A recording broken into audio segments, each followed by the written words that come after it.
Welcome to Magic in the Ordinary. Happy New Year. Today I have with me a very special guest, my cousin, Theresa. Thanks, Theresa, for coming on. Yeah, of course. Thanks for having me. Awesome. So can you tell us a little bit about yourself to get started? Yeah, so I'll start with currently. So I just finished a semester at University of Mary in Bismarck, North Dakota. I was studying theology there, applied Catholic theology, and I will be transferring to Franciscan University in Steubenville, Ohio, starting in spring, which I will also be studying Christian ministry and theology there.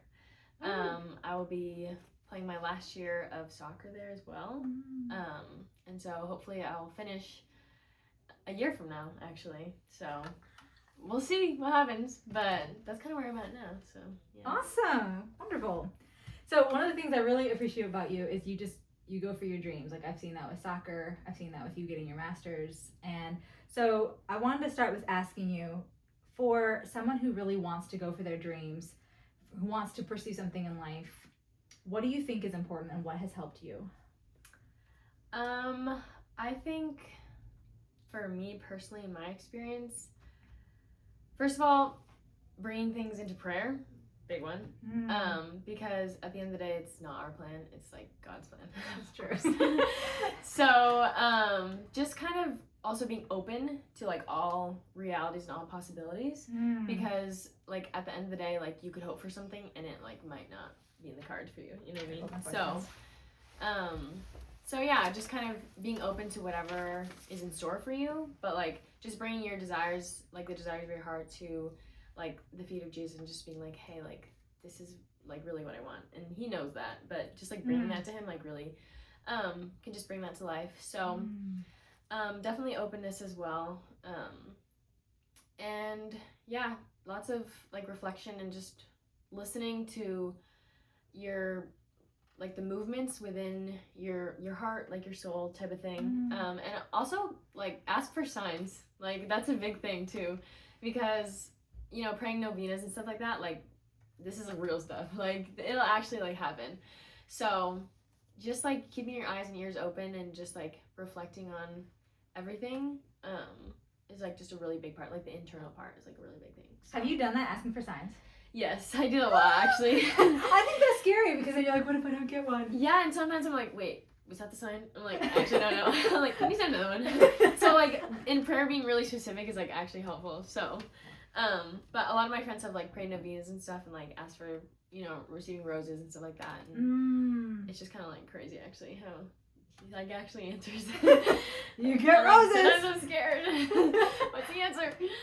But yeah. So, and also just like once you get there, just like the peace that will come along with it is just like a very clear sign. Like if your soul is restless, like something needs to change. So okay, that resonates so much with me, because I think like that has been, I think, the milestone for how I, like that's the fruit that I look for if I'm gonna do something. I'm always like, is it peaceful? Because if and it's a certain kind of peace, because sometimes I feel like it can still be hard, like it doesn't mean everything's easy, but there is this underlying level of like certainty that you're where you're supposed to be, and I'm like, okay, then we're following the right direction. And if there's this unsettled restlessness where your heart's getting tugged, it's like, all right, you have to figure out what direction that's getting tugged in, because there's a sign there in yourself that's like, this isn't exactly where you're, you know, there's something more that you gotta be doing. Like you know. Like, yes.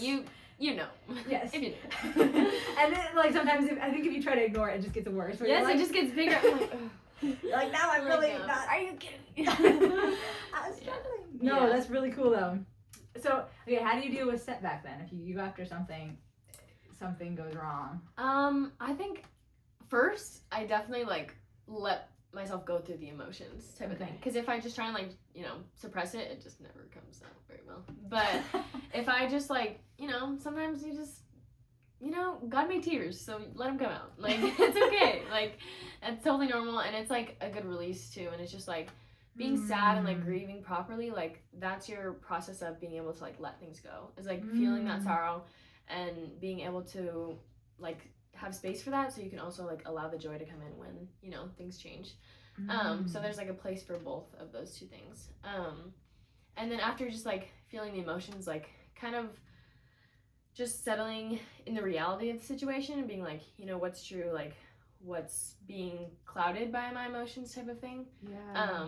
And I mean, after the emotions fade, it's pretty easy, like for me personally, to just be like, there's a lesson in everything. Like every setback is a lesson. Everything, like, what does this teach me? Like type of thing. You know what I mean? That. So it's like literally everything. Like that's where we grow the most, is when things are hard, when things are uncomfortable. And so I'm kind of like, okay, like, you know, how do I go forward from here? What did I learn? So kind of just like going through those steps, and then obviously prayer. But I can say that for every answer, honestly. What's the answer? So at the end of the day, just prayer. So yeah, I would say that's probably how I would deal with setbacks. So, and also like talking about it with other people too. Like a lot of people think they're alone in things, but if you just talk about it with other people, you know, like we're all humans. Like we're all on the same earth. Like everyone is going through very similar things, and even if you think you aren't, like that's what friends and family are for. So I love that. So yeah, I like that you said like start by letting yourself just feel the feels, because I think there can be this impulse to be like, is it okay to feel this? I don't know. I've run into that sometimes where sometimes like I'll get angry. I'm like, oh, I don't know if it's okay to be angry about this. And it's like, you have your feelings. Like if you just let them out, then it's okay later to, like you're saying, like process them and be like, okay, why am I angry? Is it just, or is it, you know, like, is it a call to action, or is it something that I need to work on? Like maybe it's unjust, whatever it might be, but letting yourself just feel it is such a healthy starting point. Cause if you're like, no, I'm fine. It's like, that's not gonna, it's just not gonna go well. Yeah. Or grief, like you're saying, just like, I think crying, it can, afterwards you can feel better. And it's like letting yourself, feel the sadness, feeling whatever it is, not giving yourself, like not trying to define or put a moral value on emotion right away, because sometimes I feel like people can do that, and it's not helpful. But totally. I think go into reality after that. Look at reality and what the situation is. Do you want to talk about what you think is key to making a comeback, like, and maybe an area in your life where you've had a situation where you've had to do that? Yeah, I think honestly, life is all about perspective. Like it really is, and like all about like just the way that you look at things, in the sense of just your attitude about everything. Because like for me personally, comparison, we'll just like set that aside, but like in terms of what I've gone through, it's like not the worst thing in the world, but like for me it was pretty heartbreaking, because like I am a college athlete and suffered 2 ACL injuries in a row. And like the first one, oh my goodness, loss of identity. I was like, who am I? I literally was like, if I'm not a soccer player, like what am I doing, you know? Like, what do I do in my life? And so identity crisis for sure. And then so I had to figure that one out, and then it happened again, and I was like, God, what are you doing? Like, you know, like what did I do to deserve this? But yeah, so that was just like a really hard like 2 years of my life. And I think the key is literally just like grateful lists, like are a huge thing. Like writing down every day things that you're grateful for, like thankful lists, you know, like a great way to start your day is be like, you know, now that I've been through that, I'm thankful every day that I can walk, like just like that. Gosh. Because there have been days when I've like after surgery on the couch for like weeks, like not being able to put like weight on my leg, and I'm like, I never thought I'd miss being able to walk. And now every day I'm like, I can get out of bed this morning. You know, like it's a pretty low bar, but like if you think about it like that, like we're so like blessed, like everything, you know, like. So I just think, just thinking about things from perspective and stuff like that, like there are so many who have so little, and like they also can still like have so much joy in their life. So yeah, just like gratitude list. Yeah, just being super like grateful for every little thing, like 'cause everything is a blessing type of thing. So I think just taking that from any like setback is like just the little things that we have, like don't take them for granted, because like you never know what can happen in life type of thing. So so yeah, I know, because I remember getting like a text from you shortly after that, and I was like, how are you doing? You're like so positive. I was like, wow, I need to go out and go for a run and be grateful. Because I was like, you're like, it's okay, we're figuring it out. I was like, how are you this? I don't honestly know, because like if I think about it, I'm like, how did I get through that? But honestly, like there was so much grace in that. Like literally, like I'll tell you about this one moment. I was in the hospital. My second ACL injury got infected 2 weeks after I got the surgery, and so I had to go back to the hospital, stay there for 4 days, and there's just so much stuff to go along with that. But I just remember this one moment after they opened me back up again. It was like 4 a.m. or something like that. And I just like woke up out of nowhere. The channel EWTN was on like on the hospital TV. Gosh. And I just woke up, like my mom was sleeping on the little couch next to me. And I woke up and I was like, God is with me, like in this moment. Like it was so crazy. Like I remember it like the second I woke up, it just like came. I was like so filled with peace. Like lying on that hospital bed, like my leg, like they were like putting like a cathode in me, like everything, like, and I was just like so peaceful. I was like, this is insane. This is not me right now. This is not me. Like I would not be saying this, but I like literally have it in my notes. So like I wrote it down because I was like, I need to like document this moment. So it was just like, I don't know, just moments like that where I'm just like, wow, like the grace of God really is just so present in our moments of like suffering, and like that was probably one of the lowest moments like ever, and I was like, I'm so happy. I'm just like, wow, like that is so like, how do you describe that to someone? You know what I mean? Yeah. Like if they don't know God, like how do you tell that to someone? You know? Yeah. So it's just like, I don't know. It's almost you just have to say, ask for a moment like that yourself. Like if I don't know, not the ACL tearing. Yeah, don't go that far. But like, don't recommend. It turns out it's not fun. Oh, gosh. Yeah. But I think there are like, okay, I know athletes in particular. I've heard a lot of people say like when they had an injury, there was like this identity crisis, and I think that is true, especially for athletes because of like the skill set. But I think even other things, I've seen people have a certain identity of themselves with like whatever it is. Oh, I'm the reader, and then they get a concussion and they have a harder time reading, and it's like now I'm not. I don't know who I am. And it's like having that moment of being like the gratitude list, and then taking notes of like what happens is beautiful in that moment. Because I'll go back to my journal sometimes and be like, wow, that was such a beautiful time. And I was like, me at the time was not so sure about that. Yeah. But like me now can look back and be like, wow, that's like, I'm stronger for having had that, even though at the moment I was like, I'm falling apart. Like this is not fun and I'm not strong. Yeah. Like, I don't know. I do that, like, not very often, but every so often I'll look back at my journals and be like, wow. Like, it's just so cool to see, like, God working through your life. Yes. I'm like, like, connecting all the dots. I'm like, Yeah, taking notes and being like, well, you are actually writing a story. It's unfolding, and I get to see it. Like, the growth is just, like, insane. That's so good. Yeah. That's beautiful. Yeah. Okay, so what is something that can trip people up when pursuing goals and dreams? I would say, like, obviously when things like don't go exactly the way you think they will, like if everyone has like everything meticulously planned out and like something goes wrong, they're like, oh my gosh, like it's all falling apart type of thing, you know what I mean? Yep. So like one of my favorite sayings is like, it's not rejection, it's redirection. So it's like, you know, it's kind of like, you know, every place where you fail is like a chance for growth or a chance to find like something new or, you know, type of thing. So it's like when you're going along the way, like, and progress is like also not linear type of thing, you know. That's something I've very much had to come to terms with, is like you think you're doing great and then like all of a sudden you just hit a bump, but like it's okay because you're just gonna like go back up, you know. So it's like when you're down, you're gonna go up. Like it's just, that's just life. I feel like, you know, it's like kind of a roller coaster ride. Like just enjoy the ride. Like, buckle up. So yeah, I think just like back to what I was saying before, like just kind of like being open to whatever may happen. Like things might change and go ways that you don't like foresee, because God's ways are not our ways. Yeah. So like something might happen and you're like, hello? But it's like, he's like, hold on. Like, no, this wasn't the plan. I'm like, do you see this? But like, he's like, just wait. And I'm like, oh, I'm like, oh, thanks. Because he just knows what's best. So like, yes. Just like knowing that like he's in control and like, you know, things won't go your way, but it's for the best. I like that. Like when you have things too planned out and then they go awry, I think that's when a lot of good dreams go to die in a certain sense of like, and I've seen this, I guess, in like timeline things, like in my own life, like even writing a book. Like I wanted to, I've had that list, like that dream on my New Year's resolution for like a decade. It feels like probably like the past 5 years. It's been like on my list, like written down.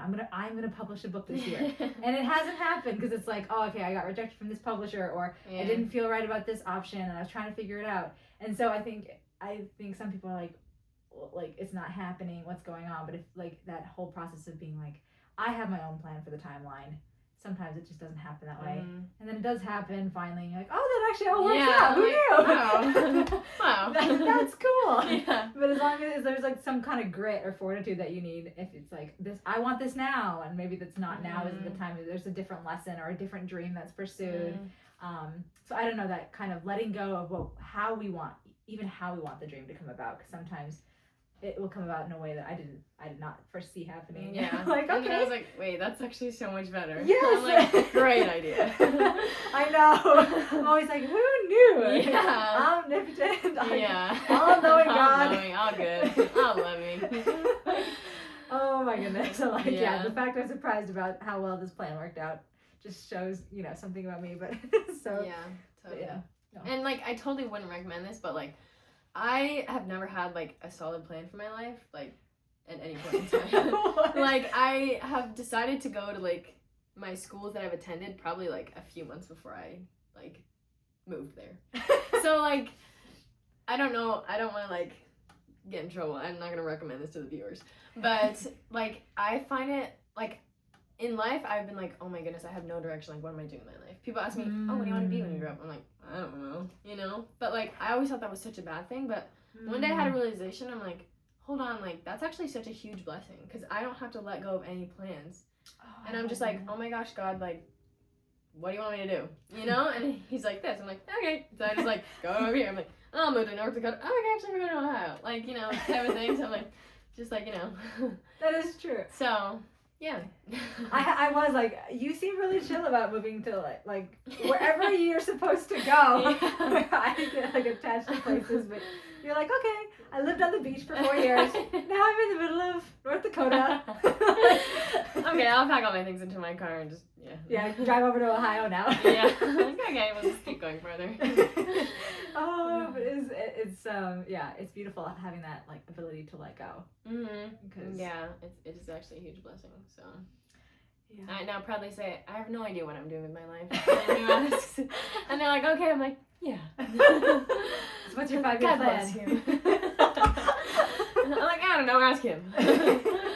Oh my goodness. I have written down, like, there's one time in my journal, I wrote out my 5-year plan, like, in as much detail as I could possibly think of. And I was like, future me in 5 years is going to laugh really hard. And I look back at it, and I'm actually kind of appalled. I'm like, what was I thinking? Like, I know. I was like, that sounded like a good dream at the time. Yeah. If that would have happened, like, I would be a mess. Yeah. I'd be a mess. Yeah. Like, knowing myself better as I get older. So That's so true. It's beautiful being like, all right, Lauren, where today? What's the adventure that is going to happen? Because it's going to be awesome. Whether it's what we had originally or not. Yeah. Yeah. Oh. Yeah, exactly. That's good.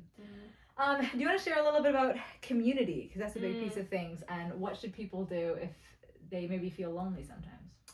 Yeah, so, I mean, obviously community is, like, an integral part of our faith. Like, fellowship is literally Acts 2:42. So, I definitely, throughout my years of college, like, struggled with that. Like, I found focus my first 2 years, and it was, like, amazing. Like, just having Catholic friends to, like, push me in my faith. Because at that point, you're, like, figuring out for yourself, like, first move away from home, type of thing. But it was really hard after that, because I moved somewhere where they didn't have, like, a focus or any, like, Catholic organization. Like, nothing at all. And so it was hard because, like, who wants to go to mass by themselves every Sunday, type of thing. So that happened for a long time. And it was really hard because my friends were like all the old ladies that I went to church with, which love them, they're great. But I'm just like, I could be friends with your granddaughter. So yeah, I think just taking that initiative to just kind of like, even if it's like not anything crazy, like starting a group or anything, but just being like, finding a friend who's like also Catholic or someone who's interested, or just one of your friends that you hang out with, like, hey, like, do you want to come to mass with me? Or hey, like, do you want to just like read the Bible? Like, it doesn't have to be like a Bible study, it's just like read the Bible together, or like we can just talk about this, like, or go to the chapel to pray, like just something like an invitation type of thing, because God, like, Jesus invites us to follow him, like we can also go out and be fishers of men too. And it doesn't have to be anything crazy. You don't have to become a focus missionary for 2 years. Like, you can just, like, simple question. You know what I mean? Yeah. So, like, that's kind of where it starts, is just, like, finding people who want the same thing. Because they're, like, they're out there. And it feels like they were hiding. It was, like, a big game of hide and seek. I was like, come out, Jesus! You're like, yes, you come here. And then they all just, like, you know, come together and stuff. So they're out there. You just have to, like, search, and, you know, you can, you know, be the one. Because I think everyone wants something like that, but, like, it just takes someone to take that initiative and to, like, be kind of the catalyst in that and be like, come on, like, let's go do this together. And then, you know, people join, and then all of a sudden it's, like, something, and you're like, wow, like, it was just the two of us. And now it's, like, a whole big thing. So, yeah. That's cool. I think that takes guts, though. Like, I think it can be scary because you're, you know, there's always that fear of, what are they going to say? Or, I'm like, you want to come read the Bible? Like, no. Yeah. Like, you're weird. I'm like, okay. Yeah, totally. Absolutely, yeah. And that's also something that, like, I went through, too, because, you know, I don't, like, you're going to a new place or something like that, you don't want to, like, be the weird one. Or, like, you know what I mean? Like, you want to have friends. So that's totally a real thing, too. And I think that just takes time, and, like, it definitely got better as I grew up, but it also got better as I just practiced. Like, oh, you just I like do that. it, you know what I mean? Like, you have to take that leap of faith, or else you're just gonna, like, stay on this side of the cliff, you know? And you don't know what's on the other side. So, so take the leap. Yeah. And, like, you know, like, God will totally help you with that, too. Like, he'll meet you, like, it just takes, like, a little yes. Like, it's literally such a little yes. You can be like, yeah. And he'll be like, okay. So, it's like, yeah, you just gotta do it. Yeah, that's one thing that really helped me. I think you said in one of our previous conversations is, like, I forget how you worded it, but, like, God uses weak yeses, or, like, scared. I think it was God uses scared yeses. Yeah. I loved that because I was like, oh, I can do scared yes. like, are you serious? Okay, yes. And it's like, exactly. I was like, well, if you could take even that yes, where it doesn't have to be this, oh yeah, I'm the good one. I'm great at evangelizing. I'm great at, you know, living, whatever it is, living my dreams, finding friends. It's like, it doesn't have to be this, like, hyper confidence. It can be this, whatever, you know, whatever you're dealing with. If God's calling you to something, it can be like, yeah, that sounds scary, but the yes is still there. And I love that. Like, even, and that's, you know, even outside of the community context, like, just in anything he's calling you to do, whether that's, like, moving to North Dakota or I don't know, starting a relationship or whatever it is, being like, I can give a scared yes. Like, that's great. And then he'll use it and magnify all the good stuff. Yeah, and just, like, bringing, like, Peter into this, like, he totally was an imperfect human being, but, like, Jesus called him, and he, like, was transformed through the process of discipleship. Like, he wasn't some great leader that Jesus was like, yep, you're gonna be, you know, the first pope. Like, he was, like, called him sinful man. He even denied him, like, everything. And then, like, as he went on through his life, and, like, Jesus discipled him and, like, walked with him, like, he became, like, this great leader, like, at the end of it, you know? Like, it wasn't like he came all perfect and ready to, like, lead everyone. Like, he was just, like, transformed. So, like, it's just, like, you don't have to be completely ready to, like, you know, I'm like, hold on, like, I'm still being prepared. He's like, no. I'm like, oh, fine.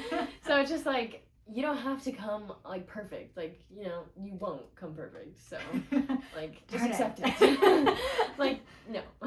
So, yeah, I think that's also really important, is, like, we're transformed through, like, becoming disciples of Jesus. Like, we don't have to, like, start out as a great disciple and then, like, walk with Jesus. Like, it just happens through the process of it. So I just love that. I love that too. So. That's very encouraging. I think even in prayer, sometimes it can be like, I want to pray a really good prayer, and it's like, wow, right now my prayer's a mess, and it's like, and God's right there with you, working through the mess, helping you out. I'm thinking about cheeseburgers. Right. Thank you for cheeseburgers, guys. I know. I think there's one priest who's always like, whenever you get distracted in prayer, bring that into your prayer. I think you told me that, I was like, that's so good. And I'm like talking to God about, like, the silliest, randomest things. I'm like, well, I care about this, so I know you care about me. And I know you can see what I'm thinking, so I can't really hide it. Yeah, exactly. Yeah. Oh my gosh. I love that. Okay, to wrap up, what is one piece of advice that you've found really helpful that you'd love to share? Let's see. Like in terms of just like setbacks or living life fully and overcoming setbacks too. If that ties in. I think definitely. I mean, I don't want this to sound cliche, but like living in the moment is a huge one. Like being where your feet are is something that I like just love to say, because I love that. Like as I get older, and I'm not even that old, life goes so fast. Like sometimes I'm like, oh yeah, like I graduated from college. I'm like, wait. I'm like, when did that happen? What year is it? I'm like, hello? I'm like, my back's already starting to hurt. But like, it's just like so crazy how like fast things go. Like I already attended University of Mary for an entire semester. Like that came and that went, and I'm like, what? I'm like, we're already moving on. Like, it's just like so wild how fast it goes. So just like being able to be present in every moment. Like yes, there's so many great things to come, but like this moment right now is so great. Like even if you don't think it is right now, even if you're like suffering, like you're gonna look back and be like, I needed that moment to be in this moment. You know what I mean? Wow. So it's just like just being right where you are, being present with people too. Like not it's really hard with technology. Everyone's distracted. Everything's in your face. But just like just being present with people too is just like such a blessing to like be able to encounter Christ like through the person right in front of you. You know what I mean? Wow. So I think that's a big thing for me, because I'm like, I could wish things were different, but then by the time they are different, I wish that they were not. Yeah. Yes. So it's like I just use this like an analogy thing where it's like every time it's summer I want it to be Christmas, and every time it's like Christmas season I'm like, oh, I can't wait for summer. You know what I mean? So it's just like, you know, the grass is always greener on the other side type of thing. So it's just like just being where you are and like not having to like be doing things. Like we're human beings, not human doings. I like that. So I would say that that's like the biggest thing for me. So and actually ties in with magic in the ordinary, like how I titled the podcast. I was like, there's like sacred in the ordinary, and I think people sometimes want these mountaintop experiences which happen and they're beautiful, but like every single moment has something like sacred. It's like there's something so real and present. Like you can be so present to something good that's happening in that moment, like you say, even if they're suffering. So that just ties in. So. Thank you so much. Yeah, of course. This was fun. This was so fun. I'll be back, guys. See you guys later. Bye.